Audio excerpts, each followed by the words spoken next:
Welcome back. So we have selected our video that we're going to make into a video assignment. We found a set of questions that we agree with, that we think are going to make good questions to keep students engaged as they watch this video.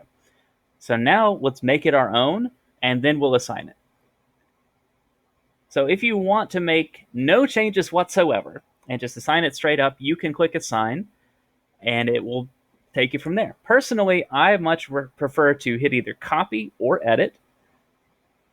And actually, I'm going to do both here because I want to break this 10-minute video into two 5-minute videos. So a two-parter here. I'll click copy, and that will make an identical copy of this assignment. I'll also click edit, and that will make now a second copy that I'm actively changing. You'll see here in our edit window several things we can change. You see all the events here on the left, all of the questions that are asked, including notes. So we can hide that for now. You'll see also we can change the title of this web assignment. So I will make it be Video Assignment Part 1. And you'll also see that we have the ability to trim down our runtime. So originally it was 10 minutes, so let's just cut off the first.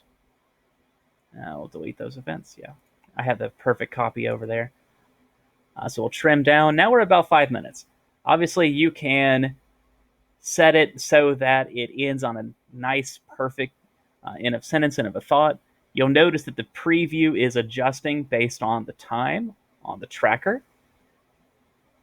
So maybe we'll go through the first half of this slide. We'll go there. So that's our cut. That is automatically done. We got a 6-minute video. That's great. But there's still other options at our disposal to improve and tailor this assignment to our students in our course. One thing you can do is you can do a voiceover. You can record over some or all of this video. So instead of having the person who's not their instructor talk to them about how to solve logarithmic equations, you can talk to your students over this web assignment. So you would just find a place you want to start recording, hit start recording, and it will record your audio as the video plays. This is also a good idea if you're looking at a video where the narrator says something that's not quite correct. You can just talk right over them. Of course, if you don't want to do that, that's fine. But I do still advise you to have students hear your voice at some point. So if you don't want to talk over the narrator, you think they're doing a great job, you can still include notes. Here, the questions tab, you can include a note at some point where you just give them a bit of insight. Right? You can type something insightful, or you can click the little microphone button here, and you can record something insightful as well. Hit save, and now you've got a little note that will appear wherever you told it to. Of course, you can move your events. You can have a combination of events. So I have my little note here. Maybe I want to have a follow-up question based on that note. I'm going to click Add Multiple Choice Question. I don't know what I'm going to ask here.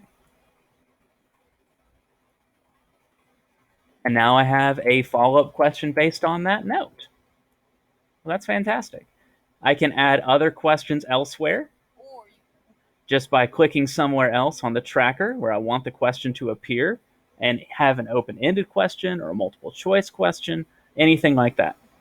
Once I'm good to go, I'm going to hit finish. And now I have a completed assignment. All that's left to do is to actually assign it. So I'm going to click assign, pick the class I want to assign it to, set a due date. I'm going to prevent skipping. That's very important. Closed captioning is a good idea if you have someone who's visually impaired. And then we will, or hearing impaired, whoopsie, and then we will assign it. And now we're done. I'll show you in the next video what this looks like for a student. I'll see you then.